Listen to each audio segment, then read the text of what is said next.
भारतीय इतिहास में ऐसे कई महान राजा हुए जिनके जीवन को पढ़कर हम वर्तमान में कई सीख ले सकते हैं। उनमें से एक महान शासक थे छत्रपति शिवाजी महाराज। शिवाजी महाराज का जन्म 19 फरवरी 1630 में शिवनेरी किले में हुआ था। शिवाजी महाराज को 12 साल की उम्र में ही अपने पिता से पूना की जागीर प्राप्त हो चुकी थी। अपने कुशल नेतृत्व के कारण ही शिवाजी महाराज ने एक जागीरदार से एक स्वतंत्र शासक तक की यात्रा पूरी की। दोस्तों, आज के वीडियो में इनके बारे में पूरी जानकारी देने वाले हैं। ऐसी ही जानकारी पाते रहने के लिए हमारे चैनल को सब्सक्राइब करके बेल आइकन जरूर से दबा दें। आइए आगे बढ़ते हैं और बताते हैं शुरू से।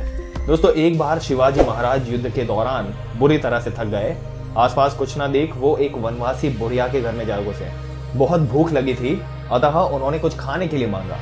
सैनिक समझकर बुढ़िया ने उनके लिए प्रेम पूर्वक भात पकाकर एक पतल पर परोस दिया।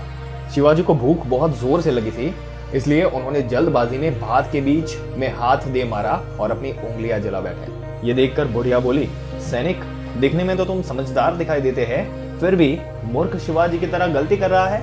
ये सुनकर शिवाजी के कान खड़े हो गए। वो बोले, माई, शिवाजी ने ऐसी क्या गलती की जो आप उनको मूर्ख बोल रहे हो, और मेरी गलती बताने की भी कृपा करें। बुढ़िया बोली, सैनिक, जिस तरह तो किनारे की ठंडी भात खाने के बजाय बीच में अपना हाथ डालकर अपनी उंगलियां जला रहे हो, उसी तरह शिवाजी भी पहले छोटे छोटे किलों के भीतर अपनी शक्ति बढ़ाने के बजाय बड़े किलों पर धावा बोलकर मुंह की खाता है। इसलिए मैंने तुझे शिवाजी की तरह मूर्ख कहा। और उस समय शिवाजी महाराज को अपनी हार का कारण समझ आ चुका था। उन्होंने पहले छोटे छोटे किलों को जीतकर अपनी शक्ति बढ़ाना शुरू कर दिया और बड़े बड़े किले भी फतेह कर लिए। शिवाजी को बुढ़िया की सीख काम आई।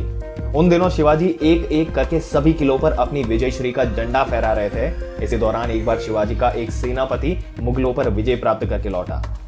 उनके सीधे आकर शिवाजी को ये खुशखबरी सुनाई और बोले, राजे, हम आपके लिए बहुत ही अनमोल उपहार लाए हैं। सेनापति के इशारे से एक पालकी शिवाजी के सामने लाकर रखी गई।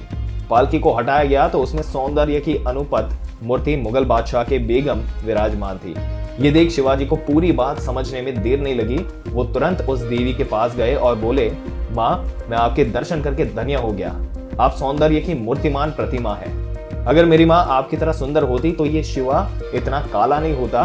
और मेरे सैनिकों को क्षमा कर दीजिए। आप चिंता ना करें, आपको सही सलामत आपके शहर के पास पहुंचाया जाएगा। ये सुनकर वो देवी बोली, आपके बारे में अब तक केवल सुना था शिवाजी, लेकिन अब यकीन हो गया कि आप सच में महान हैं। इसके बाद शिवाजी ने सैनिकों को आदेश दिया कि बेगम को उनके शौहर के पास पहुंचाया जाए। शिवाजी ने अपने सेनापति को भी समझाया कि वीर वही है जो हमेशा नारी का सम्मान करे। जो नारी की इज्जत के साथ खिलवाड़ करे वो कभी वीर नहीं हो सकता, और ऐसे कायरों के लिए शिवाजी की सेना में कोई स्थान नहीं। आगे से ऐसी गलती नहीं होनी चाहिए। शिवाजी महाराज को हराने के लिए औरंगजेब ने राजा जयसिंह के नेतृत्व में सेना भेजी। उन सेना ने पुरंदर के किले को घेर लिया। शिवाजी जानते थे कि यदि ये युद्ध हुआ तो उन्हीं का ज्यादा नुकसान होगा। ऐसे में उन्होंने पुरंदर की संधि कर ली और अपने 23 किले मुगलों को सौंप दिए।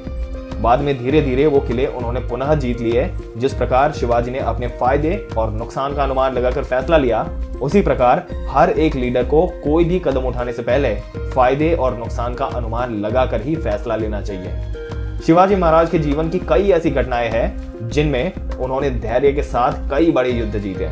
चाहे औरंगजेब की कैद से बच निकलना हो या अफजल खान के साथ युद्ध, उन्होंने सदैव धैर्य के साथ सही समय का इंतजार किया।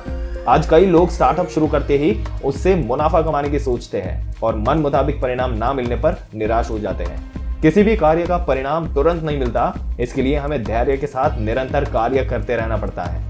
छत्रपति शिवाजी महाराज एक दूरदर्शी इंसान थे। शिवाजी महाराज ने अपने दूरदर्शिता से ये अनुमान लगा लिया था कि आने वाले समय में विदेशी शक्तियां समुद्र के रास्ते ही आक्रमण करेगी। इसी को ध्यान में रखते हुए उन्होंने पूर्ण विकसित नौसेना की स्थापना की। किसी भी काम या बिजनेस में दूरदर्शिता बहुत जरूरी होती है। इसी के द्वारा हम कई निर्णय लेते हैं। औरंगजेब ने पूरे भारत पर शासन कर लिया, लेकिन छत्रपति शिवाजी महाराज के राज्य को अपने अधीन नहीं कर पाया था। शिवाजी महाराज की नेतृत्व क्षमता अद्भुत थी। चाहे आदिल शाह के जागीरदार के रूप में या फिर स्वतंत्र शासक के रूप में, उन्होंने अपने चुनिंदा योद्धाओं को नेतृत्व प्रदान कर बड़ी से बड़ी सेना को छकाया और हराया। वो हमेशा अपने लोगों की सेवा और सहायता के लिए तत्पर रहते थे और यही कारण था कि उनकी प्रजा उन्हें बहुत सम्मान देती थी। दोस्तों, आपके क्या विचार है इस मुद्दे के बारे में? अपने विचार हमें कमेंट करके जरूर से बताइएगा। अगर वीडियो अच्छा लगा हो तो लाइक करने के साथ साथ अपने दोस्तों और रिश्तेदारों के साथ जरूर से शेयर कर दें और ऐसी ही जानकारी पाते रहने के लिए हमारे चैनल को सब्सक्राइब करके बेल आइकन जरूर से दबा दें। मिलते हैं एक और दिलचस्प वीडियो में एक और दिलचस्प कहानी के साथ।